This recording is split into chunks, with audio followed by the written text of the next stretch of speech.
evening we're going to have a keynote speaker, Christian Gunderson, who wrote the book The Exception. I know some of you are reading it in your English classes. We also have a really big lineup, particularly this afternoon we have the Fairy Tales and Fantasies at 5:30, actually right in this room here. Watch the kids come in from the surrounding community to listen to students from Professor Magellan's children's literature class. They wrote some fairy tales, and some of the children are going to judge them and pick the best ones. Wednesdays are a big day. We have a lot of events going on, and particularly the key place is going to be the Beat Cafe, which is in K413. We set up that room as a cafe, and we have food, we have coffee, and we have a lot of music, poetry, we have some film, a lot of new things going on. Also, interspersed throughout the day, we'll have other types of events. We have some dance, we have focus on dance. We have some things going on in the cafeteria plaza. We have some singing, some music. Also, at activity hour tomorrow at Fred Shaw Plaza, we're going to have a really neat jazz festival with Rose Max, Brazilian jazz. I hope that everybody will come. If you don't come, we're going to come out and get you, but we know that you don't have classes at that time. We also have an open mic at 12 p.m. in the Beat Cafe, so if you're interested in showing off some of your talent. We have a debate, we have Latin percussion, we have a rock indie band, and lots and lots of other stuff. It's all in your program. So please hold on to this and have a lot of fun, particularly tomorrow, but we have a couple other things going on today. Today, it's my pleasure to introduce Steve Cronin, who is a member of, he's a librarian and professor here at Miami Dade College, Kendall campus, and he is a member of the Arts and Letters Day Committee. And I think that we could pretty fairly say that this turnout is all to his credit. He worked really hard to get you all here, and we appreciate that. And so he's going to speak to you for a few minutes, and then we're going to have our last lecture series. So thank you very much for coming, and here's Steve Cronin.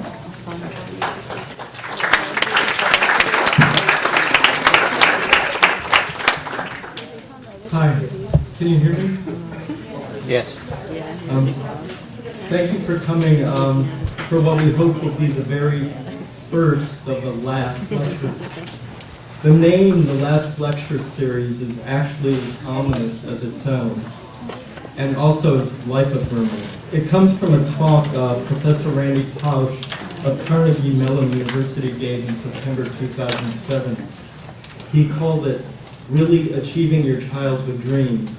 And indeed, it was his last lecture, as Professor Pausch had been diagnosed with pancreatic cancer, which has since spread. He's still alive. And he wanted to say all those things to his students and colleagues that one might say if one were speaking to them, at least formally, for a last time. His lecture is full of much hope, wisdom, and good humor, and you can watch it yourself if you YouTube it. Again, his name is Pausch, P-A-U-S-C-H, if you want to YouTube it. Not only does the joy of his lecture live on via YouTube, but the idea of his last lecture lives on. Why, after all, wait until someone is terminally ill to ask them to share their observations? Is it not possible for seasoned professionals, for seasoned human beings, to share some of the notes they've made to themselves since arriving to the planet about the peculiar ways we humans conduct ourselves and how we might live a better life, more wisely, more kindly? Professor Marta Magellan of the English department had the good sense to bring the last lecture series here to Kendall. And she also had even better sense to ask esteemed history professor Charles Cox to initiate the series. I was heartened to hear this, as I had taken an American history class with Professor Cox some 25 years before, and have always remembered it as one of the most enjoyable and fascinating classes I had while I was here at Kendall. For example, I learned, and this has stuck with me all these years, how the Continental Army, they figured out with their muskets that if they etched the inside of the bore with a spiral, that the ball, when it's propelled forward, will go around in a spiral, stay in a closer circle, and have greater momentum. The British were amazed at the colonials' relative accuracy because the ball out of their muskets, for example, it just exploded out and bounced through the barrel and just went willy-nilly where it might. So they thought this was cheating, that it wasn't quite cricket, as it were. I mention this because it indicated to me how Professor Cox recognized and conveyed to a student what all great lovers of history recognize, that history is not just an accumulation of facts and dates, but is the outcome of what living, breathing human beings do when they interact with other living, breathing human beings, and how each outcome, large and small, is never really an outcome, but only one of many factors toward further outcomes. All of which is to say Professor Cox brought real humanity, a real sense of humanity to his lectures. I don't think he's going to concentrate on muskets or redcoats today, but he is, during his last lecture, going to address what he calls matters of import, observations and advice that will make you more. I'm happy to present to you Professor Charles Cox.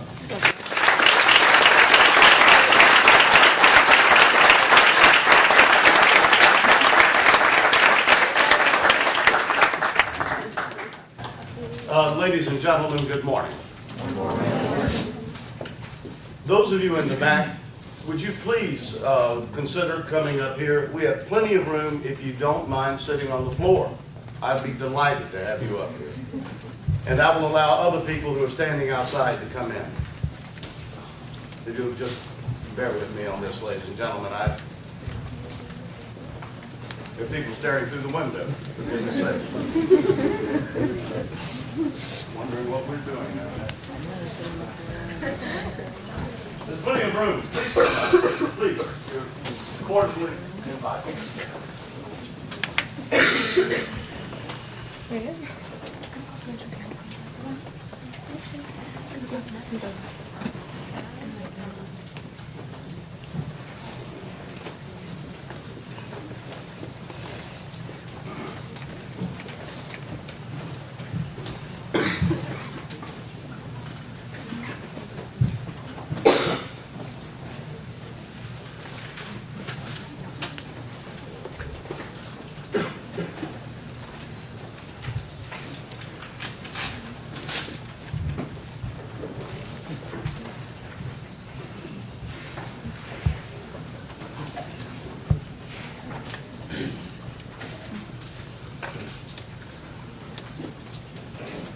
Well, I'll get started. I am Charles Cox, and I will say to you what I said to my wife the first day we met. There's not much I can do about it. I don't ever like to waste time, and especially someone else's time. And so I thought that I would try to do something today that would give you a measurable benefit, something that would give you an addition to your thinking, and also maybe touch your humanity, I hope. We'll see. If I were asked to say what three men in the history were the greatest, I think I could. Alexander, Caesar, and Winston Churchill. Personally, I think that Caesar was the greatest. But I will speak less on him today and more on Churchill, plus other matters. But first, a word about Alexander. He is most known for having conquered the known world, starting at the age of 20 and then burning out after 13 years and dying at the early age of 33. He is more important than his conquest, however, and I wanted to mention the reason he is important because this is what makes him truly great to me. In those 13 years of conquest, he conquered probably 40 different nationalities of people, came across maybe 15 to 18 separate religions, and experienced more of humanity than anyone else probably in the world had ever done. Now, when he was young, at the age of 13, his father Philip brought up to Pella, the capital of Macedon, at great expense, a tutor, because he wanted Alexander to be taught to be a proper Greek, who could speak as Greek as well as an Athenian, and take his place in the Greek world and not be at a disadvantage. And that tutor was Aristotle. And as brilliant as the education was that he gave Alexander, Aristotle also taught him that all people who were not Greeks were barbarians and not worthy of respect. Well, in those conquests later, Alexander learned differently. And toward the last of his life, he had said, and he carried this out in practice, you should measure a man and a woman by their virtue. Nationality and creed and religion mean nothing. We should measure people by their virtue. What a nice thing. Caesar was not held in high repute by our founding fathers. He was considered a blackguard and a knave, a villain, because he destroyed the Roman Republic. I have a little kinder view of him. Caesar inherited a government, the Republic, which was crumbling and had grown paralytic. And Caesar created a new government for Rome and breathed new life into the whole Roman experience, which enabled Rome to go on another 500 years in the west and 1,500 years in the east. That would not have happened without Caesar. And what he also did, he reorganized completely the empire, and even though it became a monarchy, he allowed the Roman people to have more personal freedom and attain a higher standard of living than any people in the world enjoyed until the 20th century in America and in Europe. And to enjoy the benefits of the empire, which meant excellent roads, police, fire protection, thriving trade and commerce, equality before the law, the average Roman only worked 2 days a year to pay his taxes. I wish we were that fortunate. As I said, our founding fathers held him to be in very low esteem. But I'll take my stand with Shakespeare on the subject, because in that play, The Tragedy of Julius Caesar, as Caesar has been assassinated, Antony, standing over him, looked down and said, "Oh, pardon me, thou bleeding piece of earth. Thou art the ruin of the noblest man that ever existed in the tide of times." And that's the way I see him too. Alexander came to his greatness when he was young. Caesar came to his greatness when he was in midlife, starting at the age of 40. The third great man was Winston Churchill. And he came to greatness late in life at the age of 66. And I want to talk a little bit about his early life and then his enormous contribution that matters to me and you, every single one of you. Were it not for Churchill, we would not be here today.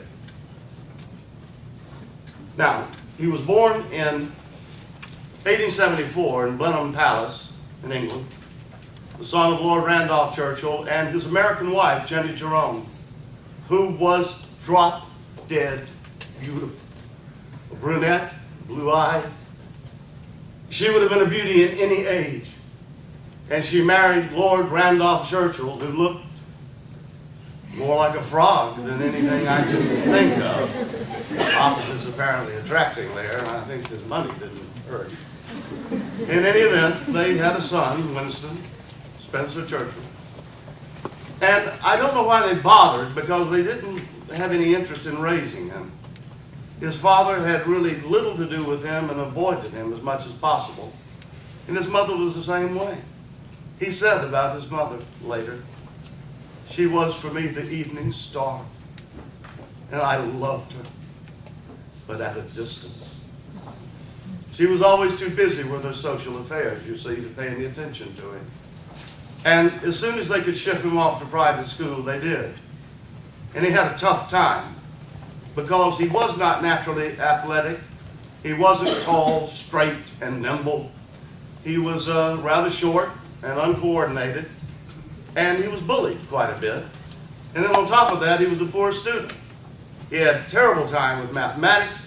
He could not do he couldn't do well then or later with Latin or Greek. The only things that he really seemed to excel at were history and literature. In any event, he wasn't prepared academically enough to go to Oxford or Cambridge, which would have been expected. But his father, through political connections, was able to get him an appointment to the Royal Military Academy at Sandhurst, where he received a fair education. In his early career in the Army, didn't last very long, but he saw a remarkable amount of service. He was with Lord Kitchener in the reconquest of the Sudan, and he wrote a history of that, the River War. A copy of that today, if you can find it, will cost about $550,000. He also fought on the northwest frontier in India. Wrote a story of that, the Malacan Field Force. That's again $500,000 if you can find a copy, a first edition, I should say. Then he fought in the Boer War in South Africa, taking an armored train through Dutch commando territory. They were ambushed. He and his men, some were killed. Churchill was captured. He made a daring escape from a Dutch concentration camp and eventually made his way back to England. And then, on the strength of these feats of daring do, at the age of 26, he was elected to Parliament, a member of the Tory party, the Conservatives, the party of his father, who by this time had died early. He died early, and I won't go into the reasons why he died early. In any event, his father passed on, and Churchill then carried on, as he hoped, in his father's footsteps. Eventually, he found that he could not live with Tory principles, and so he crossed the aisle, and he joined the Liberal Party. And in 1911, at the age of 37, he was posted to a very important position in the British cabinet of Herbert Henry Asquith. He became First Lord of the Admiralty. Churchill was a brilliant First Lord. And when the Great War came in 1914, the Royal Navy was in battle trim and ready to fight the Germans. Now, during the war, he had what is considered to be today the only true genius idea of winning the war and trying to get past this stalemate on the Western Front, which was costing 3,000 lives a day. It involved the invasion of the Dardanelles and Constantinople. It was a brilliantly conceived plan, but was poorly executed. The fault lay with the Royal Navy and with the Army. And it turned into a disaster. The British suffered 247,000 casualties. And Asquith, the Prime Minister, needed someone to blame, and Churchill became the scapegoat. And he was forced out of the government in disgrace. Well, he did not give up, and after some long period of time, he managed to get back in favor and pursue his political career. He held a number of significant posts in the 1920s, and then moving into the 1930s, he found himself isolated because he was a man who had a view only unto himself. And that view stemmed from what he witnessed happening in Germany. In 1933, Adolf Hitler came to power in Germany, ladies and gentlemen. And Hitler was intent on avenging Germany's defeat in World War I by any means, fair or foul. And Churchill understood this, and he advocated that the British government go in and remove him. Do it before it's too late. Do it before he rearms Germany, and then we'll have to fight a major war to remove him. But do it early, nip him in the bud.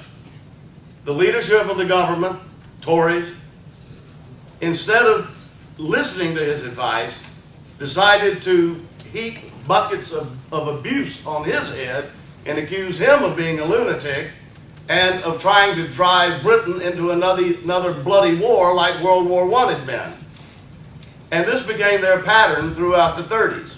With each aggressive move Hitler made, Churchill became more and more insistent that the government act against him. And they blamed him more and more and more because it was easier to blame Churchill than to stand up to Adolf Hitler. Well, in 1939, Hitler went too far, and the British and the French were forced to declare war, and that brought on World War II. September the 1st, 39, and it will last until September the 2nd, 1945. Now, when the war began, Churchill is again First Lord of the Admiralty. 1 year into the war, it had gone very badly for the Allies. Churchill was appointed Prime Minister. The Tory leadership didn't want to give him the job because of the criticism he had leveled against them during the 30s. Neville Chamberlain, who was the Prime Minister being replaced, detested Churchill. And so did John Irwin, Lord Halifax, who thought he should have been Prime Minister. And the rest of the leadership felt the same way. But reluctantly, they gave him the job, mostly because the Labour Party, the second largest party in Britain, said that they would not serve in a coalition government unless Churchill was the Prime Minister. So they swallowed hard, and they gave him the job. And Churchill said to them in the very first meeting, "We have differed and quarreled in the past, but now one bond must unite us, and that is to wage war until victory is won." No recriminations. He was willing to overlook everything they had said about him, the way he was. Now, he had not been in office, ladies and gentlemen, longer than a month when disaster struck on the Western Front. Now, here, stay with me. I'm coming to a major point of this talk today. The Germans broke through the French defenses, including the great Maginot Line that was thought to be an impregnable concrete and steel fortification running up the German and French frontier. The Germans, instead of trying to go through the Maginot Line, they came north of it through Belgium and south of it along the border of Switzerland. And what they did, using thousands of newly developed, highest state-of-the-art tanks, the Germans did a double envelopment of the French army. And by the 21st of June, they crushed the life out of the French army. 3.5 million Frenchmen surrendered, and France is out of the war. Now this happens from roughly the 8th of May to the 21st of June, 1940. But come back to the 27th of May, and let me tell you what happened on that day. It is arguably the most important day of the modern age. The last 500 years. The situation is looking bleak, to say the least. It's clear that the French are going down. There's nothing to be done to help them. The British Army, which had been in Belgium, has been smashed nearly to pieces. They've lost all their heavy equipment. There are 220,000 British troops trapped on the beaches at Dunkirk. And the Germans have them ringed on 3 sides. And if I'm a British soldier at Dunkirk and I look behind me, the English Channel is washing up against my pant leg. They're running out of water, food, and ammunition. And across the Channel, Churchill is looking at this impending disaster. And it's worse than this, because what's going to happen in a matter of days or a few weeks at most, 3.5 million Germans are going to be coming across the English Channel in a full-scale invasion of England. And England has only got about 250,000 troops to go up against 3.5 million Germans. The situation could not be more bleak and bereft of hope than it appeared.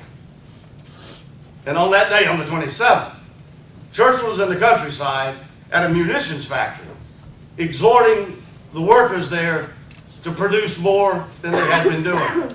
When all of a sudden his chief executive, Brendan Bracken, came to him, "Prime Minister, I have to see you, it's an emergency." And Bracken told Churchill what had happened. And Churchill said, "Let's get back to London immediately."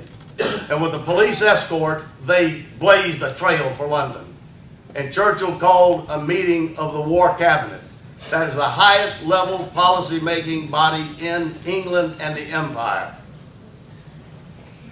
The heads of Britain's political parties, former prime ministers, the Chancellor of the Exchequer, the Chief of the Imperial General Staff, the Foreign Secretary, and the Prime Minister. Not even the King of England may attend this meeting unless it is by invitation. And Churchill sat down with all of the members at a round felt-top table, and sitting directly across from him, Lord Halifax and the former Prime Minister, Neville Chamberlain. And Churchill looked straight at them and said, "I know what has been done behind my back." They both sat bolt upright in their chairs, looking straight back at him. He had them. Well, here is what he had learned without asking his permission or even telling. They had already contacted Benito Mussolini, Hitler's ally, and asked Mussolini to intervene with Hitler to arrange an easy surrender for England. Ladies and gentlemen, that is treason. And Churchill said, "I know what has happened behind my back, and I think it is best that I put my cards on the table and let you know how I feel. I've been thinking long and hard about this island story of ours. And if at last it must come to an end, let it end at least with each of us here today lying on the ground and choking to death in his own blood before we surrender. I would rather see London in rubble and ruin than submit to servitude and shame. And I say we fight to the end, be it bitter or be it glorious. Aye, if we fight to the end, it can only be glorious." Still looking straight at them, and Halifax, whose right hand was clubbed, pounded the table. "I'm with you." Chamberlain, dying of cancer, nodded. "I'm with you." And that silenced all talk of surrender. And he forgave them for what they did. Ladies and gentlemen, he didn't look like it, but he saved the world that day. Had he been any less of a man than what he was, they would surrender. That would have been the reasonable thing to do. They had no chance. Now, Churchill's admonition toward the end of his life to young people in Britain is what I'm going to pass along to you right now. And that is this: never, never, never give in. And never give up. Those are good words to keep in mind. Good words to live by. Now, shortly after that meeting adjourned, Churchill went on to the BBC, the British Broadcast Network, to talk to the British people about this impending invasion which is coming. And Churchill said, "There will be many men and many women in this island who, when the ordeal comes upon them, will feel a sense of pride to know that they are sharing, at least in part, some of the onslaught our lads at the front have to bear. Soldiers, sailors, airmen, God bless them. Behind the Germans lie a group of shattered states and bludgeoned races.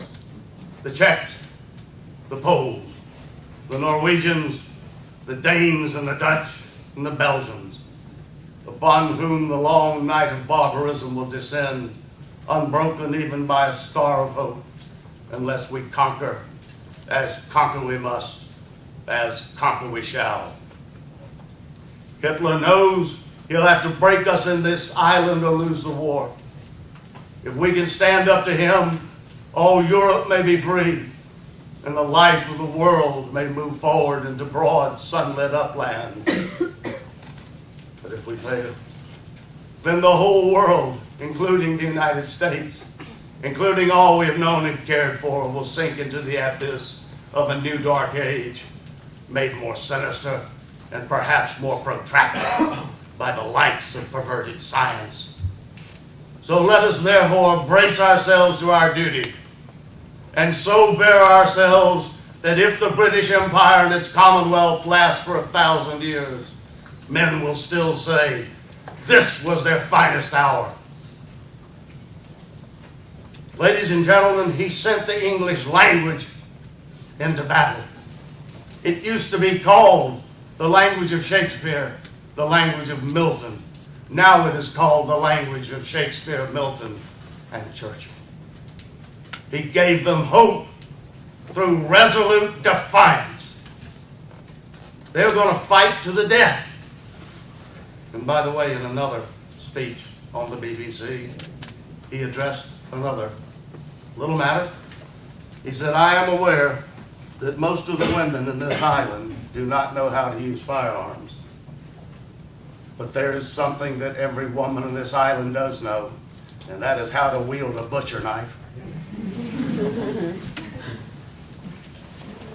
Now, as it turned out,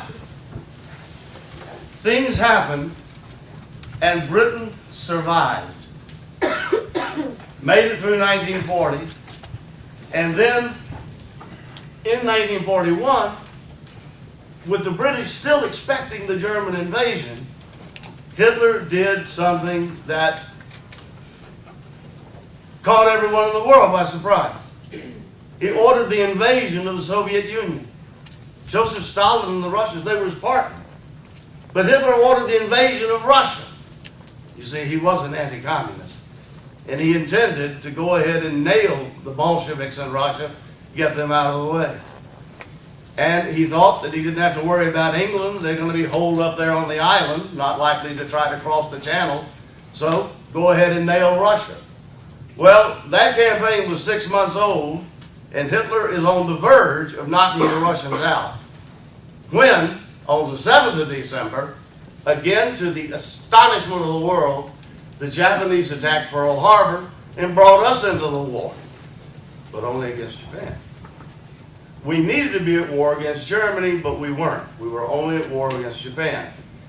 What happened with Germany would decide the outcome of this war. Now, we don't have the ability to declare war on Germany because our plate is full with the war against Japan. That's what all the isolationists in this country said. Public opinion would not have approved of a declaration of war against Germany, even though that was the strategically right thing to do. But again, to our utter astonishment, 3 days later, on December the 11th, 1941, Adolf Hitler declared war on us. And now we declared on him, so we're in the war up to our necks. That decision by Hitler, incidentally, to declare a war on us is arguably the stupidest decision that has been made in the last 1,000 years. It sealed his fate. Now, by the end of the war, we're in July of 1945, it's time for parliamentary elections in England. Churchill expects to be re-elected, carry on as Prime Minister, and what happened was a shock. when the elections were held, the Labor candidates, the Socialist Party, did far better than Churchill's Tories, and he was turned out of office. In the hour of victory, ladies and gentlemen, he who had carried them through the war on his shoulders, they dumped him. And it hit him like a body blow.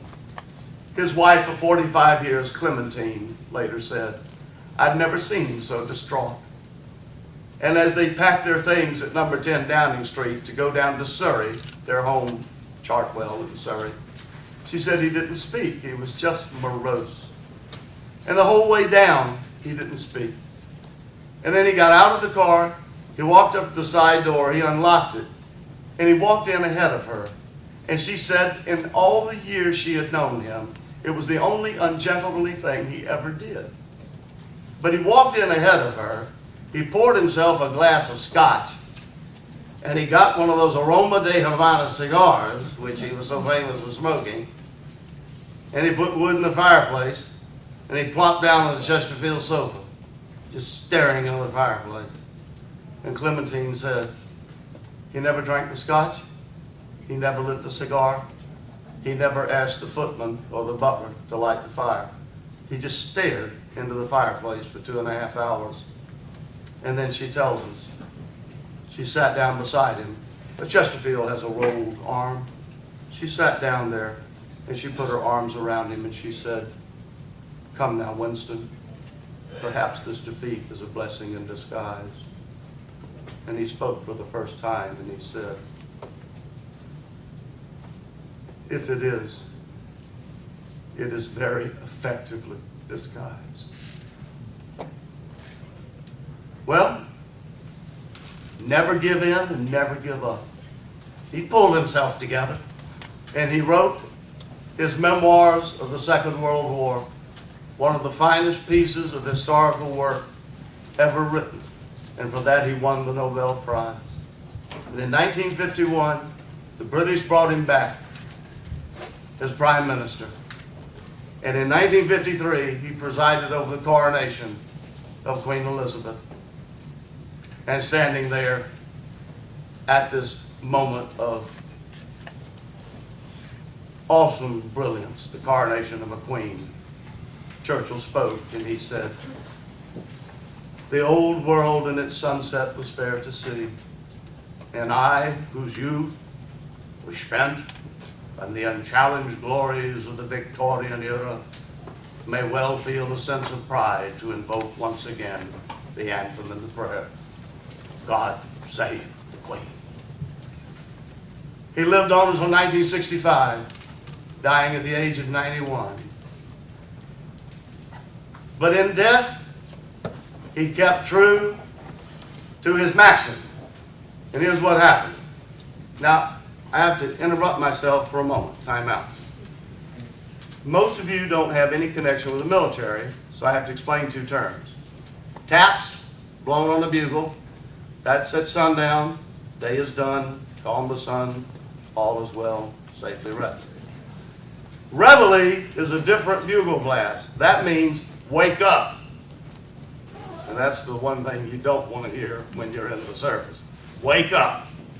Now, Churchill planned his own funeral.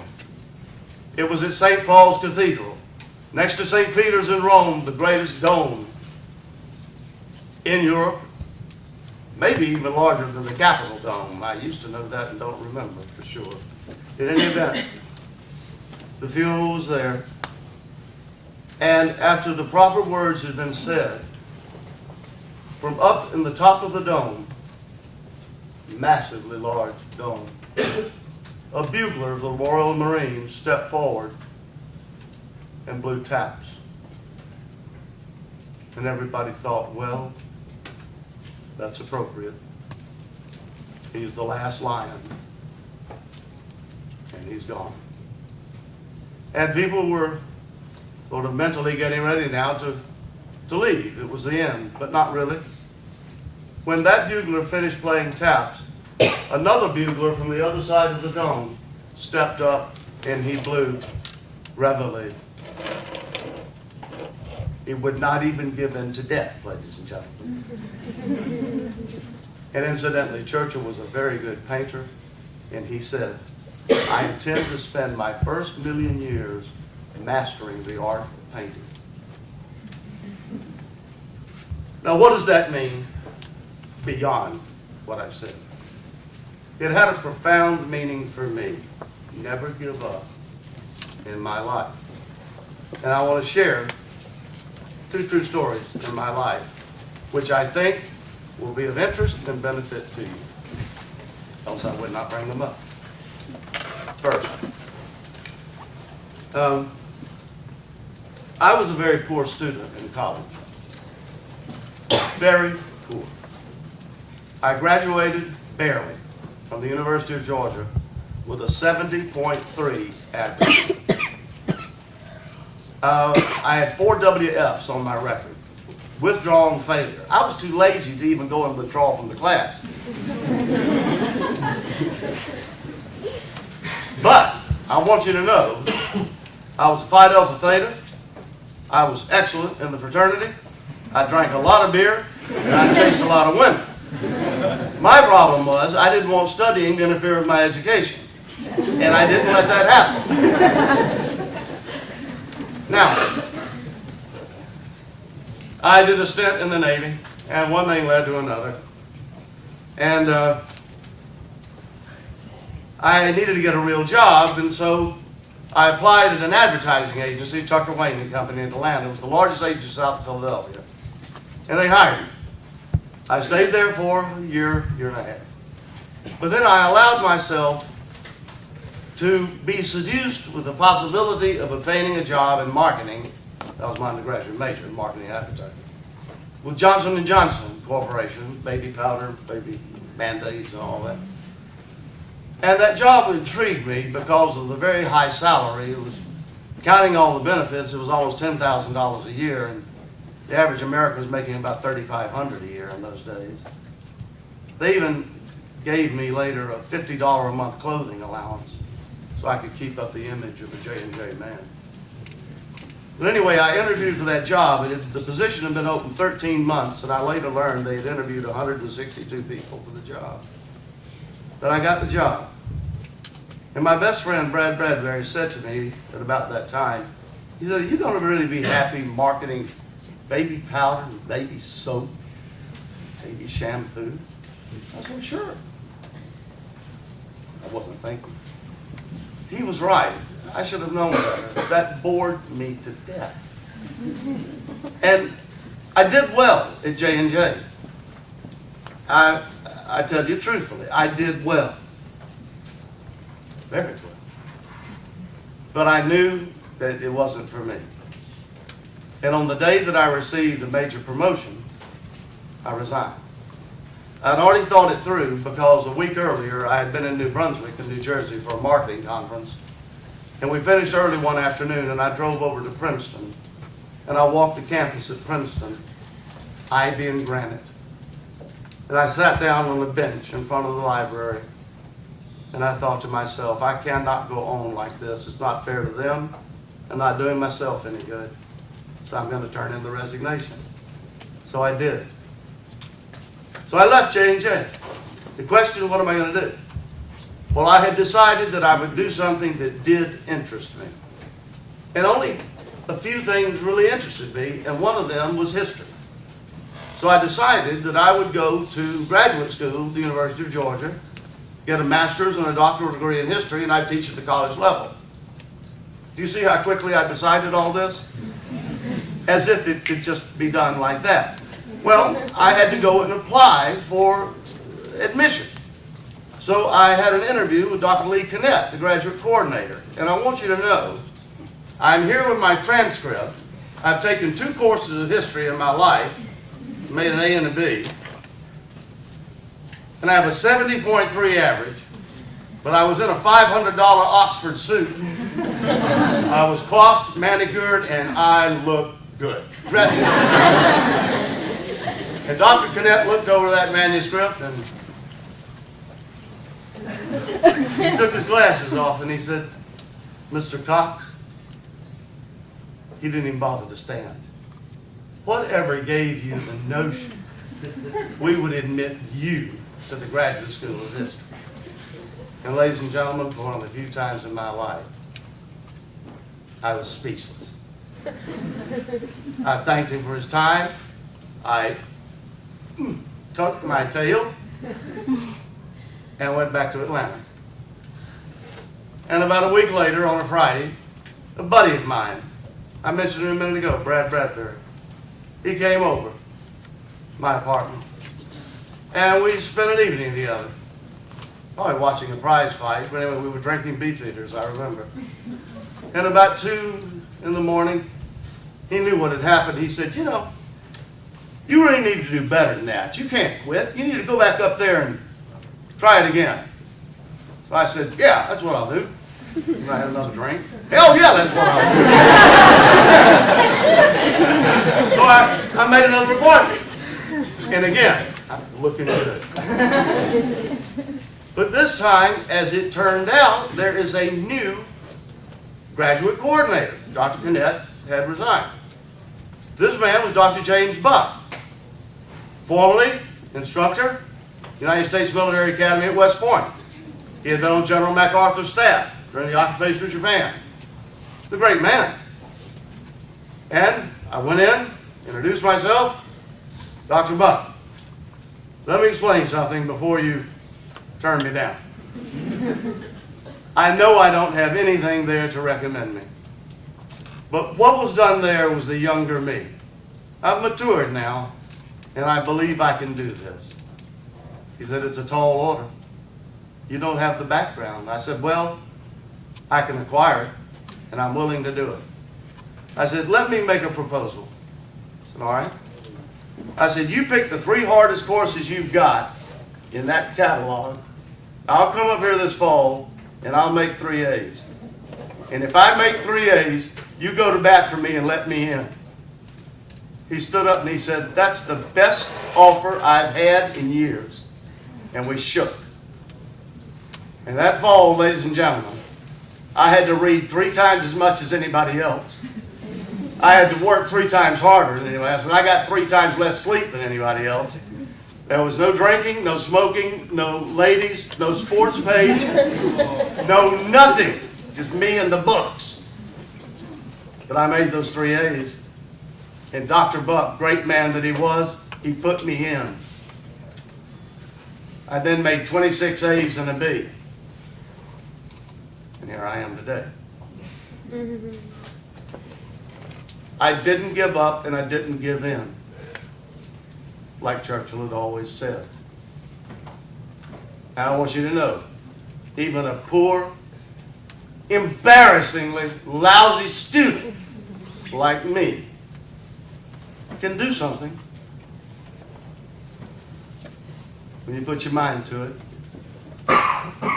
and stay true to your principles, like Churchill would want you to do.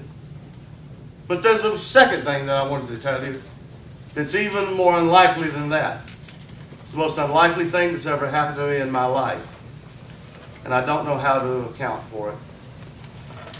When I was in high school, I met a young lady who was 2 grades younger than I.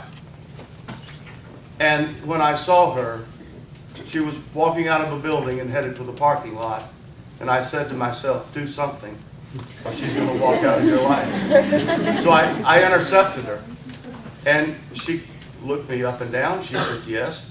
And I said, I'm Skip Cox. And she said, yes, how do you do? And walked around me and straight to the parking lot. I ran to the car and I said, please don't leave. Look, just tell me your name. And believe me, I'm a gentleman. I have nothing but good intentions, but I just don't want you to walk out of my life. And she took pity on me. And she gave me her name, but not her number. So at least I had a name and I had the image because it was seared into my mind. And I found out later from a friend who she was, and all she was going with a guy. So I decided I'll just have to wait. 3 months later, I got the word that she'd broken up with him, and there was my chance. Right? So we struck up a relationship. And I was in love, and she was in love, Jean and Skip. And then, you know, I was a year and a half older and 2 grades ahead of her. I went off to the University of Georgia, pledged Phi Delta Theta, got involved in college life, started dating college girls, you know. And I couldn't be bothered with someone in high school. I was above all that, don't you see? And so I broke off the relationship like an idiot. And then 4 years later, she and I got back together.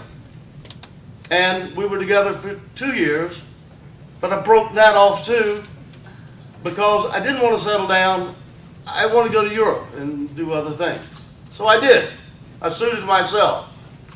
But then after that second break, I never saw her again. And the more girls I dated, the more I began to realize that I had made a fatal mistake. That true love is exactly what it sounds like. It's true. And there's no substitute for it. I longed for her almost more than I longed for life. And then I heard that she'd gotten married. And then a year or two later, I heard that she'd had a child. I said, oh my God, this is it for me. I had 2 serious relationships, but I broke both of them off because it wasn't honorable for me to continue in those relationships. I couldn't marry them. And so I just began to see women. They were objects of desire, a way to pass the time. And that went on for a long time. And eventually I got to the point where I said, well, I've ruined it so badly now. There's no comeback from this. I'll just have to resolve that I'll be a bachelor. So that's what I decided. I gave up on the whole project. She's never coming back. It had been 6 years. I didn't even seen her. And then one afternoon, I'm sitting in my apartment here in Miami. I'm working Miami-Dade, 2nd year. I don't know why. I just put the pen down, and a thought entered my mind. I hadn't even thought about her parents. And her parents never had a son, but I was sort of the son that they had never had. I loved them, and they loved me. So I began to wonder, how are they doing? And I said, you know, they probably retired by now. No longer live in Atlanta. Where would they go? Well, I figured about maybe 4 possible cities. And I said, well, I'll just try this one, and I'll call information. So I picked up the telephone. It was 4:15 in the afternoon. I called information. Do you have a listing for? Yes, we do. Can I please have the number? Yes. I got the town. So I dialed the number. Now you have to understand there's no such thing as an answering machine in these days. It rang 12 times. I counted every one of them. And on the 13th ring, I was in the process of hanging up when her mother said, hello? And I said, Mrs. Husbands, it's Skip. She said, oh my goodness, it is you. I said, yes. She said, Robert and I were coming in the door. I almost couldn't get it unlocked. I was trying to get to the phone as quickly as I could. So glad you called. I said, I'm so glad to hear your voice. She said, you're not going to believe what Robert and I have just learned. I said, oh God, what? She said, we've just been in South Carolina where we met with Jean. She's divorcing her husband.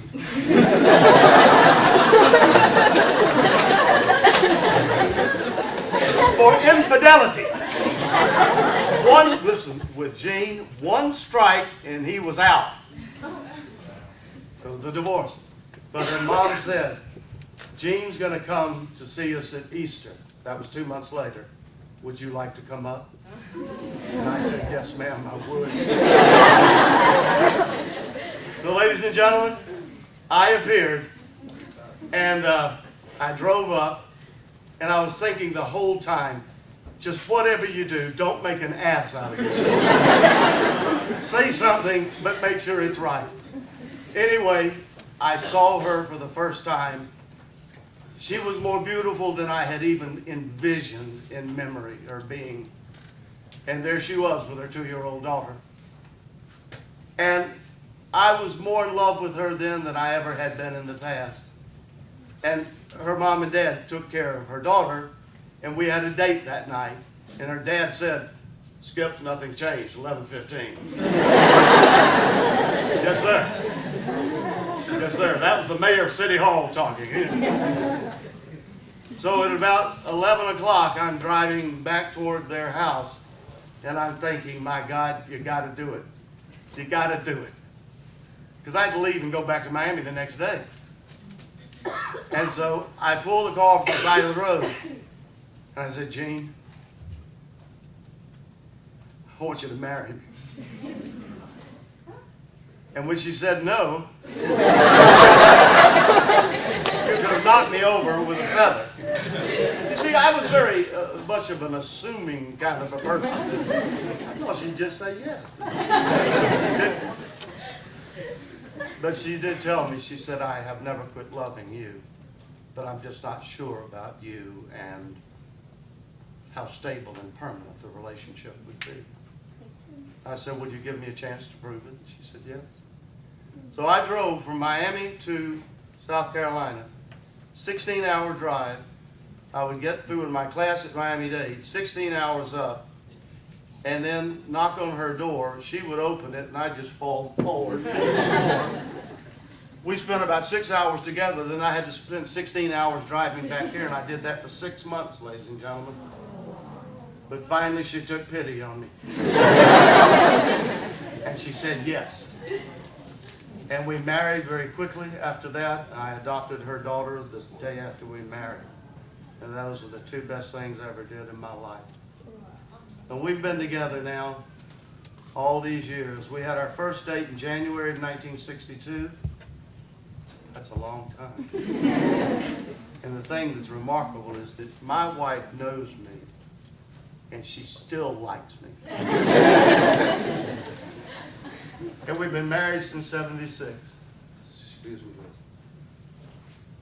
And it's been the greatest thing that ever happened to me. But I want you to know that I think I was given a gift by God, and I resolved never to squander that gift. So, look, don't take this wrong. I'm not trying to be cloying, but I've been so thankful for that chance that I have made it a point to do something frequently in our marriage to let my wife know that she made the right choice in choosing to be with me. I do that still. Now, ladies and gentlemen, this business of marriage, let me see the 12:20. I was supposed to speak until what time? I've forgotten. 12:30? I'll make this quick. Marriage is a very serious thing. A friend of mine once said it's a serious game of 2, and it is. It involves friendship, loyalty, companionship, understanding, and romance. And all those things are given unconditionally to your partner. And from your partner back to you. And it's a lifetime commitment where you pledge your word of honor to respect the institution and the relationship. When you are thinking about marriage, looking for a person that might be acceptable, let me tell you 1, 2 things that I've learned, and I pass them along to you. Looks count for very little. Neat and presentable, yes, that's a must. But looks are secondary. Ladies, listen to me carefully. Cleopatra, the Macedonian queen of Egypt, she was plain and ordinary in appearance. There was nothing about her strikingly attractive.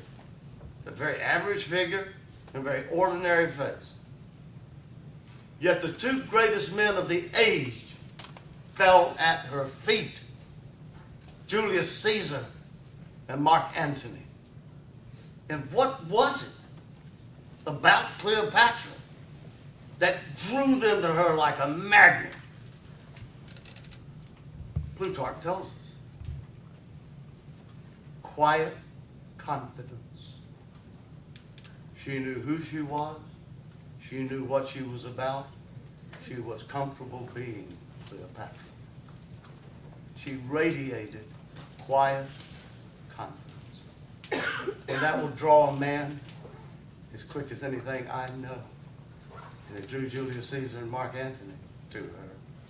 The looks are not that important. What matters is character. When our founding fathers were talking about what qualities would they look for in a president, they rehearsed a number of possibilities, and what they all agreed on, character. That's the most important thing. Now listen, some of you may know the name Claire Booth Luce. In the 20s, she was a very successful business lady. She was an associate editor for Condé Nast. She was really the brains behind the whole Condé Nast publishing empire. And Henry Luce, who's a competitor, who had founded Time magazine and later Life and Sports Illustrated, he courted Claire Booth and married her. And Condé Nast cried foul, but Luce said all's fair in love and war. So they then became the team of Henry and Claire Booth Luce. She wrote a play in the 1940s that was a smash hit on Broadway, turned into a movie with Norma Shearer, so beautiful she was, and that play is called The Women. And I hope all of you ladies will somehow get that from Netflix or somebody to see it. And no men in the movie. It's a beautifully done thing. And here's what came out of it. I saw this 45 years ago, and I've always remembered the lesson from it. The protagonist, the female, Norma Shearer, she's very happily married in Manhattan. She has children. But then, completely unexpectedly, her husband comes in and says, I want a divorce.